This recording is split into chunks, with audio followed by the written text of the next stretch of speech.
Hello, and welcome to the AAMFT podcast, your all-access pass to the latest news, developments, and thought leaders in the world of systemic therapy.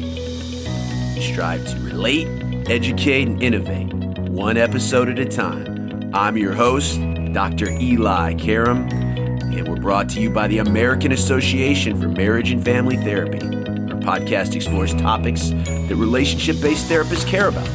In addition to featuring unique conversations and interviews with established experts, our show provides information and education on direct practice and emerging trends in the MFT profession. For more information, please visit us at aamft.org. Thanks for listening and enjoy the show.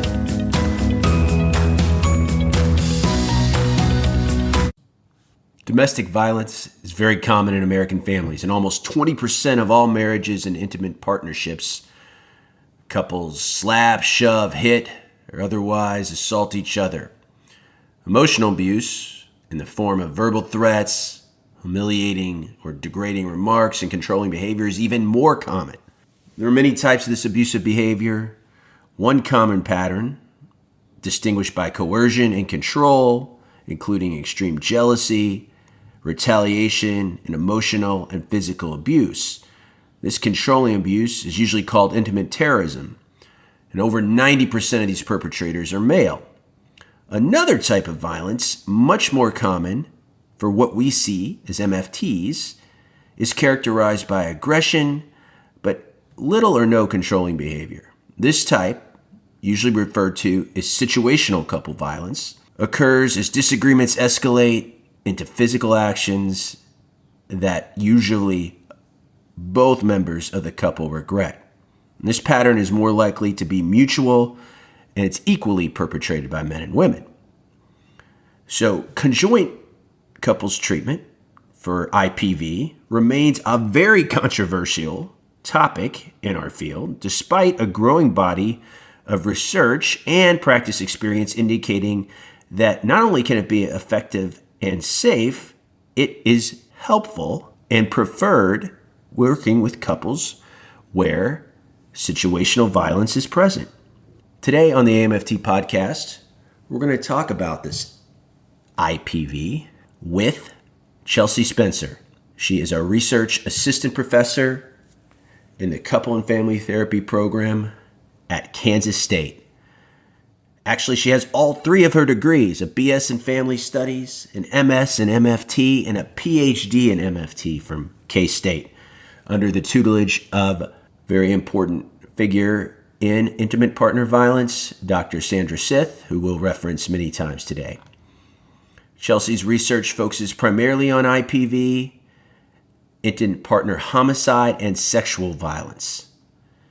Much of that research is focused on identifying factors associated with risk for violence perpetration and victimization, which she'll speak of today.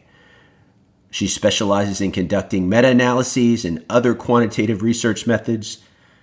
She also conducts research for the Department of Defense and the United States Air Force, with work centering around domestic violence prevention and intervention. Dr. Spencer serves on the editorial board of the Journal of Marital and Family Therapy, our gold standard journal, JMFT. She's also a member of NCFR, that's the National Council on Family Relations, and she is part of our very own AAMFT. Eli back with you on the AAMFT podcast. So pleased to be joined by Dr. Chelsea Spencer, and today we're talking about a topic often requested, intimate partner violence. And this is something that affects any type of therapist, but especially systemic couple and family therapists. So it used to be in our field that was a no-no. When this existed, conjoint treatment, i.e. as a couple, was taboo. We know now that that is not the case. So today we're going to talk about when you can do the couples work, what type of constellation or presenting issues, how the violence manifest makes it safe to do that. We're also going to talk about when you don't. And the great thing about Chelsea, she has worked with some of the best, and she's at Kansas State. It has a track record for working. So she is a scientist practitioner. So we'll learn about the research, which is important, and also what you do as a clinician when you're assessing and working with intimate partner violence. But the first question always, Chelsea, is how did you get interested, well, in MFT in general, but specifically in our topic today, working with partner violence? So starting out, I think as a kid, I always wanted to be a therapist. Obviously, as a kid, I didn't know MFTs existed. Going into undergrad, I was a psychology major, thinking that was the track I was going to take. And it was actually my first semester of undergrad. I had a amazing teacher teaching the introduction, the HDFS, Human Development Family Science, or FSHS at the time, the introductory course. And she was amazed. I don't know, I guess the systemic thinking really spoke to me. And then it was that semester I actually learned about MFT. So I changed my major. So it was pretty early on. I knew this is the field that I wanted to go into. And then how did I get interested in intimate partner violence?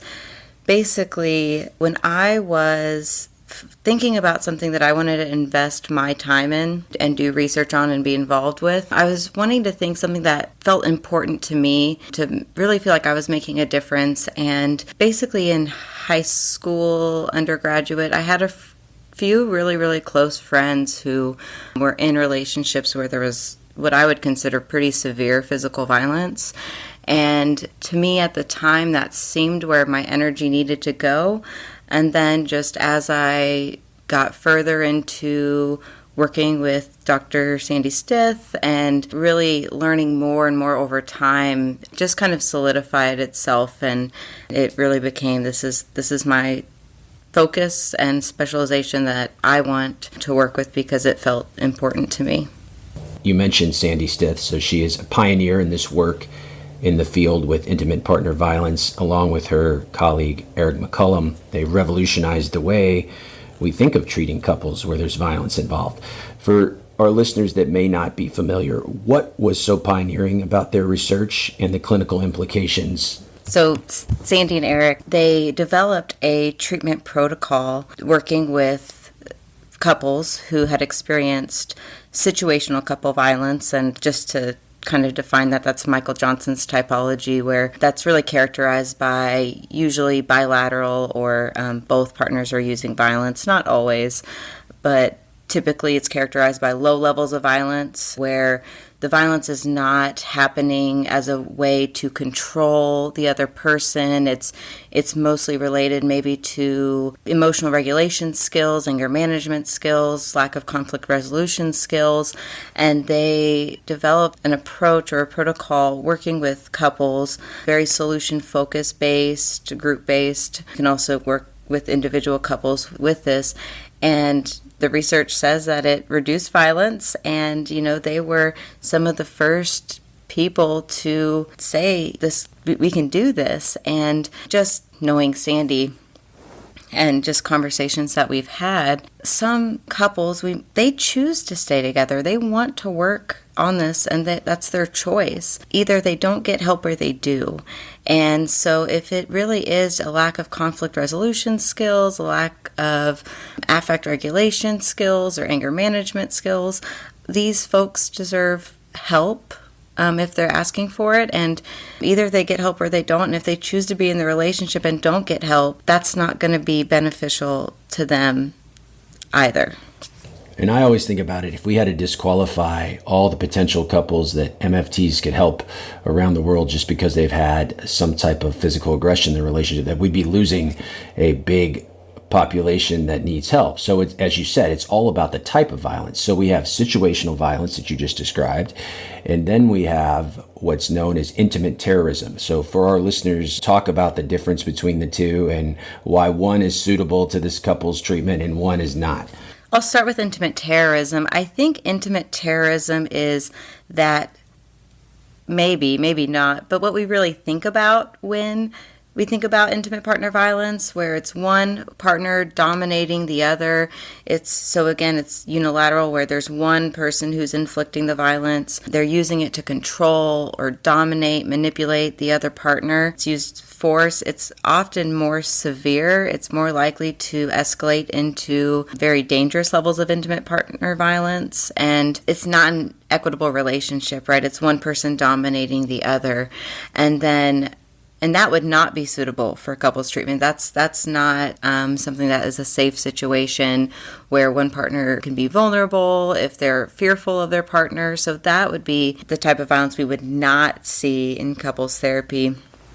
And so again, looking at the difference, situational couple violence is going to be focused, again, low levels of violence, pushing, shoving, or maybe even just verbal aggression. Those lower levels, not that they're not still impactful, but it's not escalating to severe forms of physical violence. And there's not necessarily fear between the partners where one person is dominating and controlling the other partner. It's again more about conflict that escalates between the two. It can also be bilateral, where they're both using it in the relationship. Also, what do you think about remorse as a factor? Because usually an intimate terrorist, they are not going to present to therapy, or they're going to be there as what I call a hostage client against their will because they're court ordered or some other reason. But to me, couples that have had bouts of situational violence, they're both very remorseful about it. They carry a level of guilt and shame around it, where an intimate terrorist, the ends justify the means. They usually do not have any remorse at all. Yeah, I think that's a great point too, is the remorse. Do they want to change? I think that's a huge part too. I think remorse or guilt or shame surrounding it leads to wanting to change, wanting to do something different. And I would say someone who would be an intimate terrorist, like you said, they probably don't see any issues with their behavior, and they'll justify it, and there's reasoning, there's excuses. They might blame the partner. Well, if you didn't do XYZ, I wouldn't have had to hit you, or whatever that is. So I think the remorse, shame, guilt, wanting to change is huge. And like you said, I think someone who's an intimate terrorist probably won't be seeking therapy. I mean, they might, unless, like you said, they're court ordered or something, but I don't imagine they're just willingly going to say, yeah, let's go to therapy and fix this. And if they do, it might be for other reasons as well, more manipulative reasons. As we get into talking about, again, this population, there's still a lot of myths that exist about intimate partner violence. What do you think, and we've talked maybe about a few of them already, what do you think the biggest myths stemming from domestic violence and intimate partner violence are? That's a great question. So I think some of the biggest myths, I think one of them is that, well, we kind of touched on it already, is that we can't do couples treatment when there's situations of intimate partner violence. And as you mentioned, there's a citation from O'Leary, but I believe it's between 40 and 60% of clients that we'll see have experienced some form of violence in their relationship. So I think that's a huge one, is that we're going to be seeing them and they're going to be coming in. And again, if there's that situational couple violence, we can see them, and it can be effective. We have research that says that these couple treatments do work. Another, I guess, myth that some people might have is that stereotypical type of couple that this may appear in, and that's just simply not true. We know that intimate partner violence spans all socio-demographic variables that there are. It doesn't matter if someone's wealthy or educated or any of those things that we might say. Some people may have an image in their head of what a couple experiencing domestic violence may look like, but I think it spans anybody. So I think as a clinician, just thinking, you have a couple come in and some people don't assess for violence, just like, oh no, this is just a really sweet, nice couple, there's no way. But we know that it can present anywhere, and I think that's really important for clinicians to know. You mentioned the screening. That is another question we get a lot. So what do you think the best way to screen for IPV is? Is it in your opening phone call? Is it in paperwork that you have a couple fill out before you see them? Is it in that first session? What your tips on screening for intimate partner violence? So that's another great question. It'll kind of depend. And it might just be because of what I specialize in, but I'll get a lot of phone calls in the first, that's what they want, So obviously if that's what they're looking for, they're going to bring it up in the first phone call with me. And that's the case, we can talk a little bit about it. I don't go fully in depth over the phone, but can kind of just see what's going on and what they're looking for and send intake paperwork prior to meeting with them. They might write it in there. I'll read that. But for me, I think the real actual screening would be in that first session. For me, I like to build a connection. It's also not the very first thing I do because, again, I want to have that solid connection. I want them to know it's a safe space. Prior to doing that, this is still in the first session, but my opener isn't let's screen for intimate partner violence, but towards maybe the middle or half end of the first session, that's when I would do it. Again, just I want to build that rapport where they feel safe, because if they don't feel safe, they'll may not just disclose it. I want them to feel safe to do so. And then what I would recommend is screening the couples separately. So talking to one partner first and then the other partner, and just asking about both perpetration and victimization, the thing that they faced. And I think a lot of clinicians or students who are being trained might not think people will disclose that, but they do, and they will. A lot of times, too, people will disclose violence, perpetration, or victimization and really not think it's a big deal. I've had couples say, yeah, I slapped him, he deserved it, so They will disclose if they feel safe. And so if you're afraid of lack of honesty, of course, that's always a potential somebody may be experiencing violence and not say that. But again, I think if you establish that rapport and recognize that this is a safe place, then they'll more than likely open up and disclose that. So that's how and when I would. And then I would probably ask about specific acts you experienced, giving examples of emotional, physical, or sexual violence. And because some people may not really know what would constitute as emotional violence. So you bring up an interesting point, whether to keep people together or break them down individually in an opening meeting. And I think there's merit to both. I think if the presenting problem in developing this couple cycle, why they came to see you, if when you ask about their arguments or fights, and certainly if they get physical or if they become emotionally abusive, there is then grounds for the therapist in their opening way of working then to break that session down to working with people individually to try to get a really honest take on what's going on, especially if you feel that something is off with the couple. Would you wait until something like that indicated that you should break it down, or would it just be your standard way of working in a first session, no matter if there was no history of violence or not, to break it down to meet with each partner individually?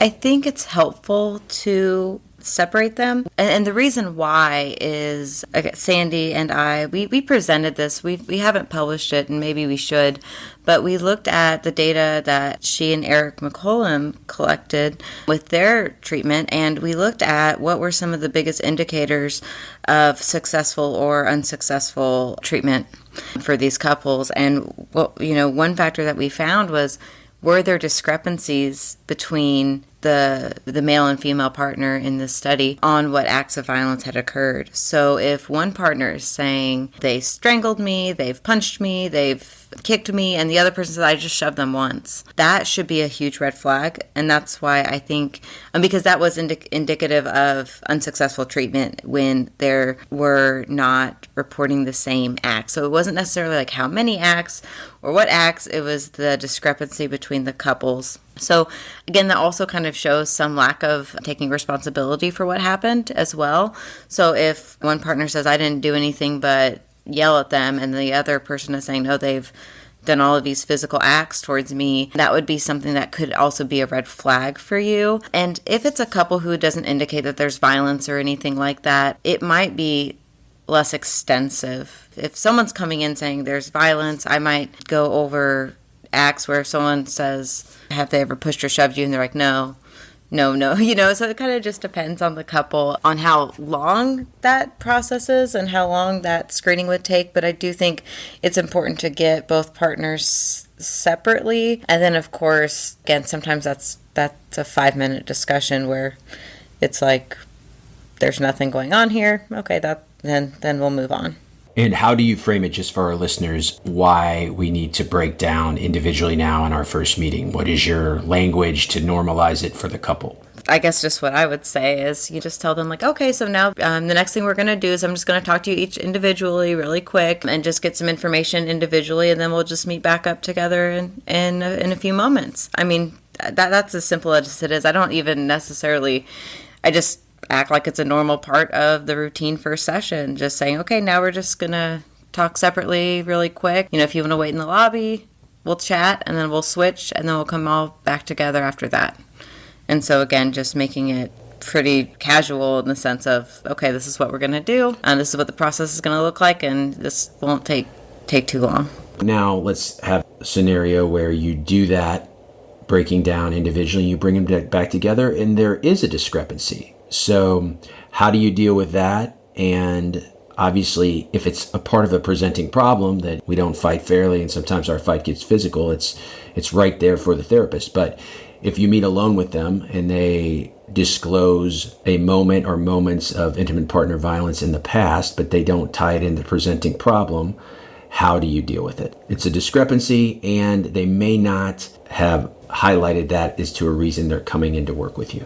Oh, it's complex. So again, let's break it down. Talking about the discrepancy. So if it is a small discrepancy, I'll take note. If someone says, oh, I hit them once, they hit me twice. Whereas if it's something much larger, like strangulation, and then they're saying I didn't do anything, and there's that really big discrepancy there, I might talk about potentially doing individual therapy before coming in as a couple. That's always an option, and then they can see different therapists until they're ready for couples, if that's the case. And I also don't disclose like, hey, your partner said you did all these things to them. What's going on with that? I don't, because I take that seriously, because that could put someone in danger, and I think that's important to note. So if there are these large discrepancies where there's severe acts of violence being reported by one person and then none by the other, I don't disclose and say they said you strangled them and did all these things, because that could not be safe. I would just say, maybe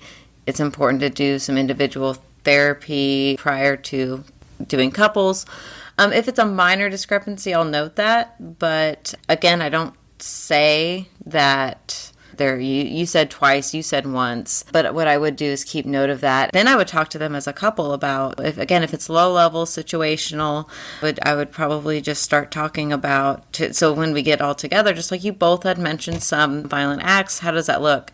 And then that's when I would go into what does this look like when this escalates, and what happens, and how do you handle it? And even if someone doesn't come in saying violence is what I want to come to therapy for, if they indicate there's violence, can't stress it enough, low levels of violence, then anything that they're coming in for, it's probably some form of conflict, right? So goal can be the same. We can have a mutual goal. I want to help decrease the violence. I know even if they don't come presenting that, I would imagine they would. But if they're saying we're having conflict about whatever it is, teaching those skills of conflict resolution, anger management, that's going to help as well. It's going to be helpful for these couples, whether or not they come in saying we have a intimate partner violence problem. Usually it would be like communication, conflict, but they're interrelated. Frame I use is we're here to work on your cycle, and part of your cycle when you will get really out of sorts can lead to this. And this is an extreme example, even though it hasn't happened often, but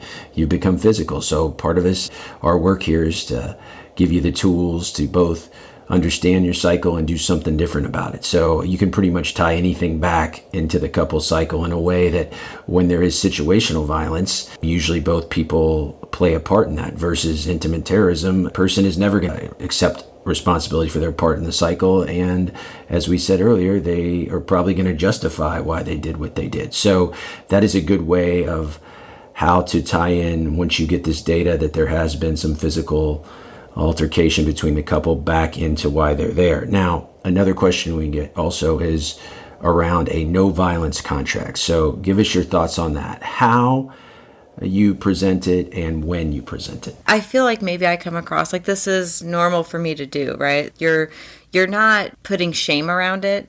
There's just a way to present things, I think, that if you're like, we have to sign this no violence contract, and you don't want to be shaming. And that's hard how to quantify that, but to make sure there's just no shame or this isn't a shameful thing, again, making it seem normal. Like, okay, so when I have couples who've express that there's been violence, we just sign this contract that while we're in therapy, we're gonna refrain from using violence in the relationship. I mean, I would do that at first session or later on, because sometimes they might say no, there hasn't been any violence, and then it comes out later in therapy that there has been. So I would again just normalize it. Just okay, when a couple comes in, which they do, and again for me it might be different because a lot of people seek me out for domestic violence work. But again, just normalizing like, hey, this is just what we do. And then just say we sign this contract that we're going to refrain while we're in therapy from using violence, because this process, if there's still violence going on in the relationship, that's not going to help this process, and it's going to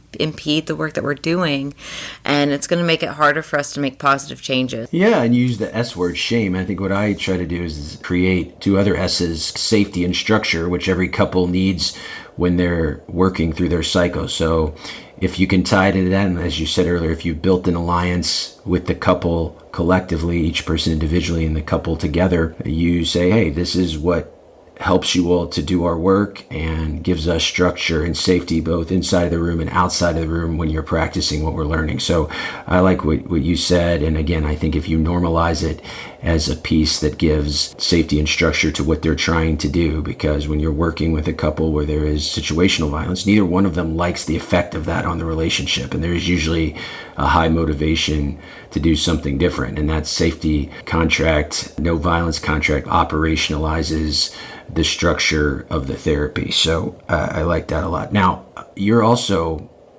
a very skilled researcher, and you've done your own work, also of course worked with Sandy, as we've said, but you have pioneered working with the meta-analysis, which is great. I always love, as a kind of research-informed clinician, as far as updating my skill set, reading meta-analyses that kind of distill down all the best research from all of these studies together. So what have you found from your own research that is clinically relevant to our listeners? Thank you. And yes, I think meta-analyses are so useful because they just synthesize all the research that's out there and puts them in a nice one paper that you can read. So a lot of the meta-analyses that I've done have really focused on risk markers or risk factors for intimate partner violence or intimate partner homicide.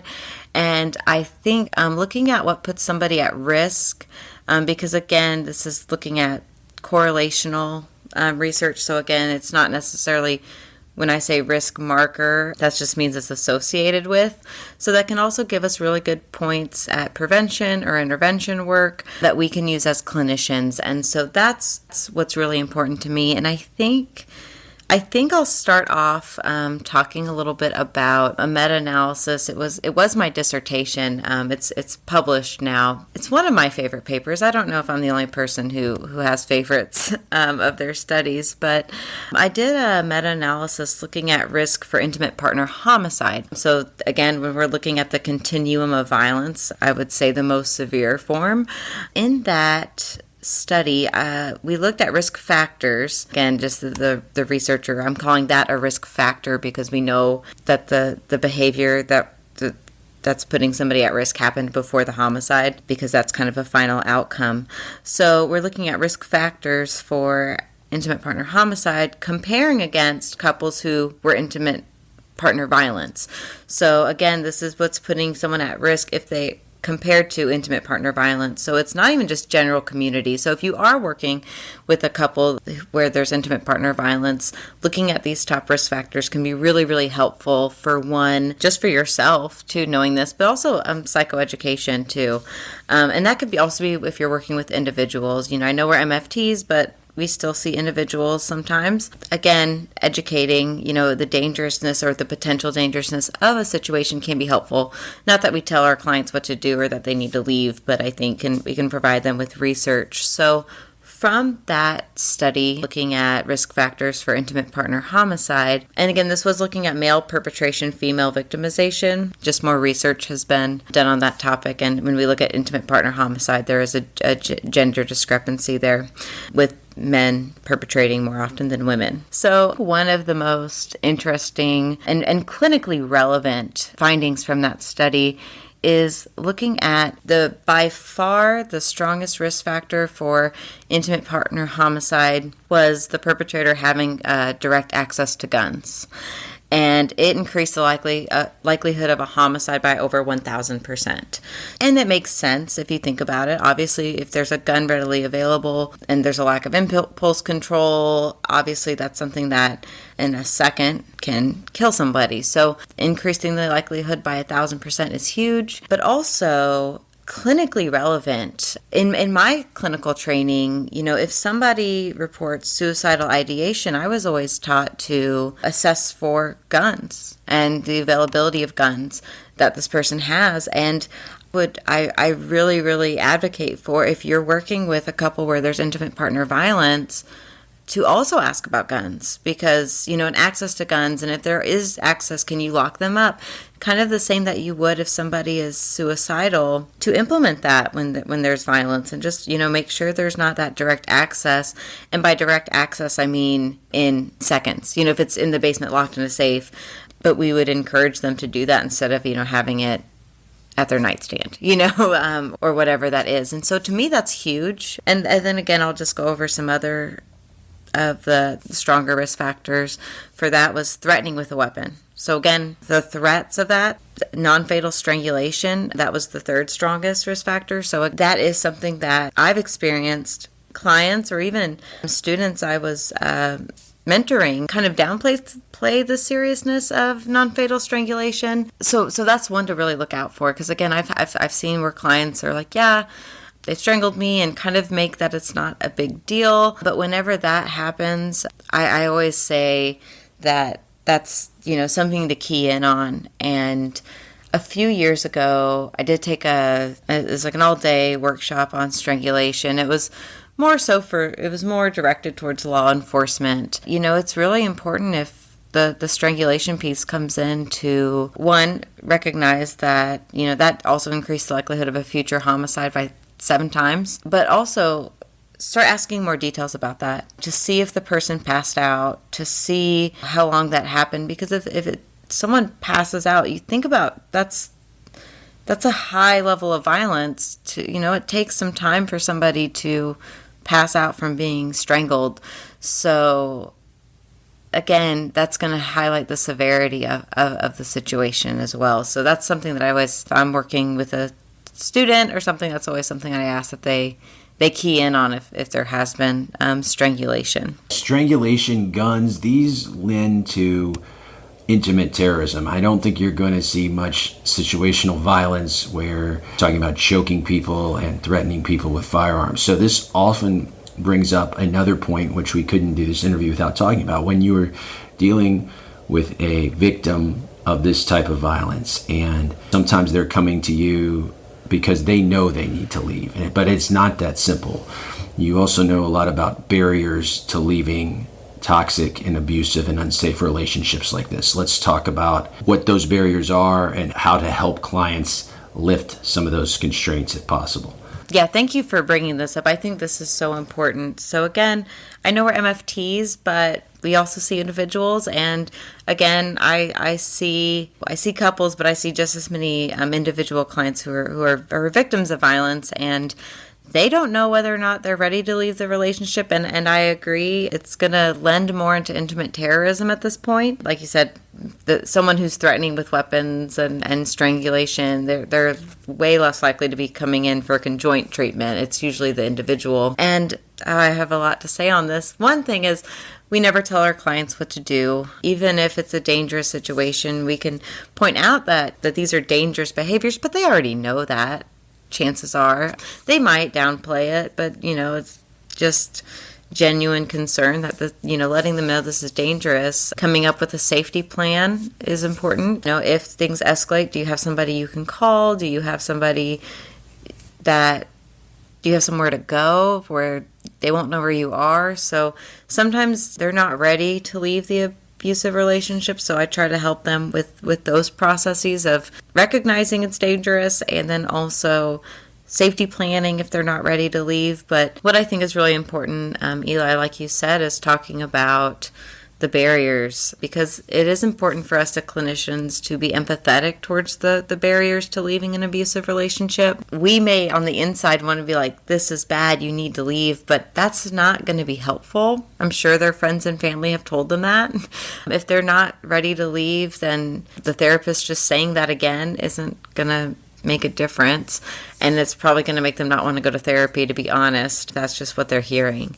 But some of the barriers, I think that's important to talk about. There's so many, but I want to talk about some that maybe people might not think of. Of course, there's love and hope that they're going to change, and the perpetrator probably has at some point have had some positive qualities as well. There's something that's keeping them in the relationship. It's scary, it could be financial. But some other ones that maybe we don't think of is if they have kids. We as the therapist might say, get the kids out of it's better to get the kids out of there. But we don't think about later on is they might have to have joint custody with this person.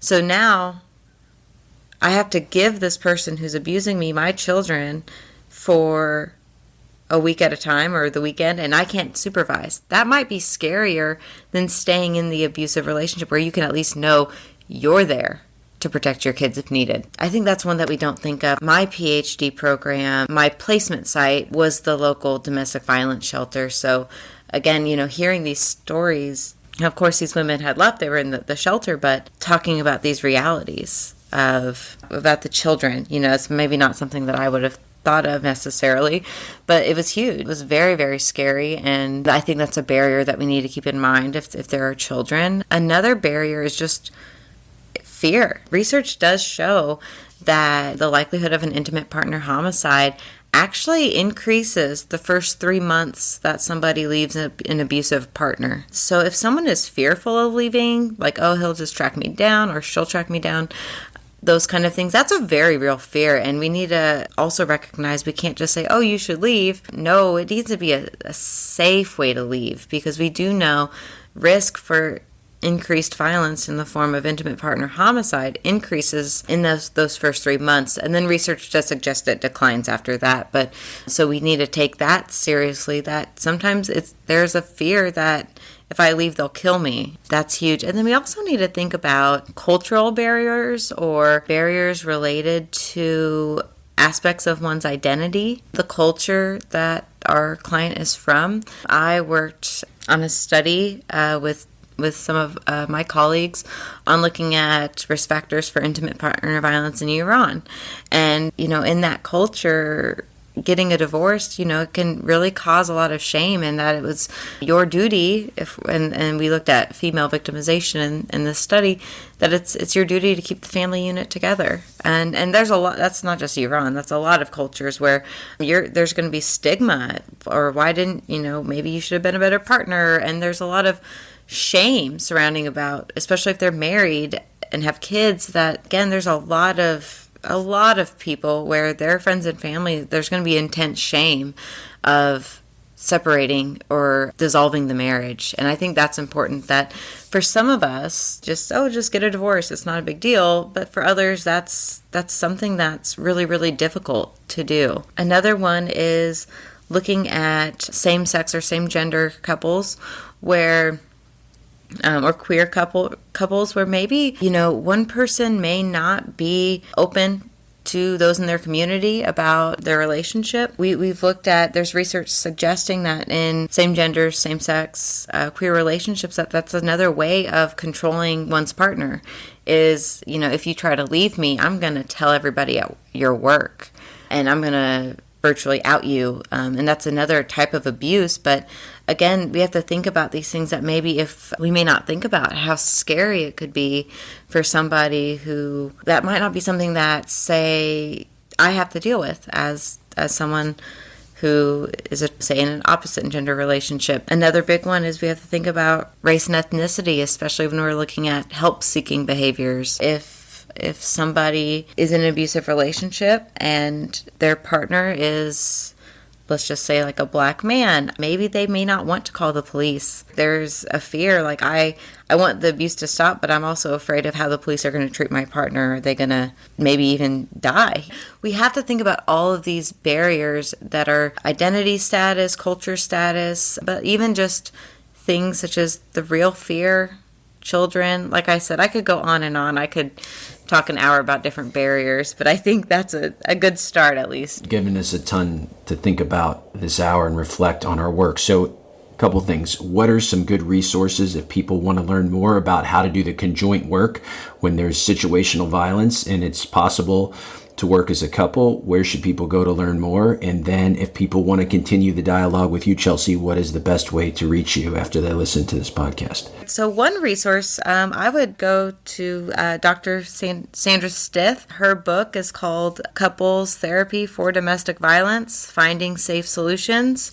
And of course, that's also Eric McCollum and Karen Rosen are the authors of that book.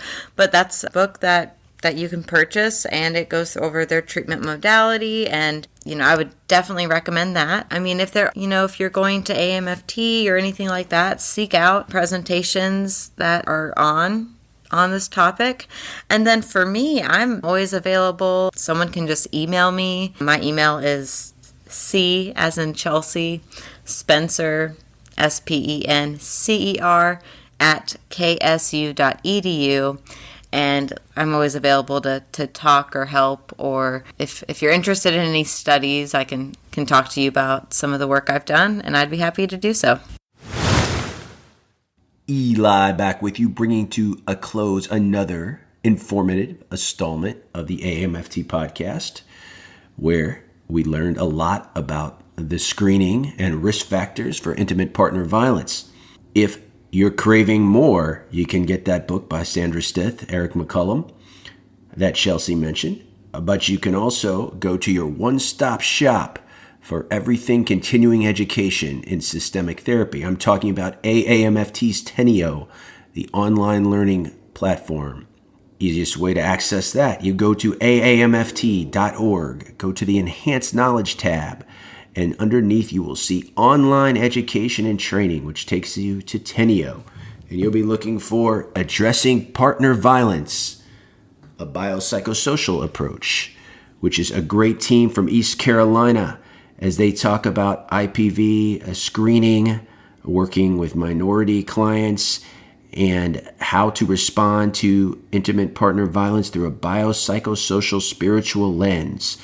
Everybody, if you're interested in this, can access that, but AAMFT members, whether they be student members or professional members, are two classifications of membership, get a substantial discount when accessing this offering or anything through Tenio. So I recommend it if you want to dig deeper into the conversation we started with Chelsea today. I also welcome correspondence from you, the listener. Now in our 4th season, we rely on you to drive the content of our show, where we try to mix between the movers and shakers in the field of systemic therapy with really important topics like we talked about today, intimate partner violence. Easiest way to get a hold of me, Eli at northstarcounselingcenter.com, or check me out at elikaram.com. That's ELIKARAM.com. Please follow the conversation on Twitter. The AAMFT is at the AAMFT, and I'm at Dr. Eli Live. We have 4 seasons of great installments of the AAMFT podcast at your fingertips anytime you want to listen, whether you've been listening from day one or you're just getting on the bandwagon for the best couple and family therapy podcast around. But I'm biased. What do I know? Find us wherever you find your favorite podcasts, Apple Podcasts, Spotify, Google.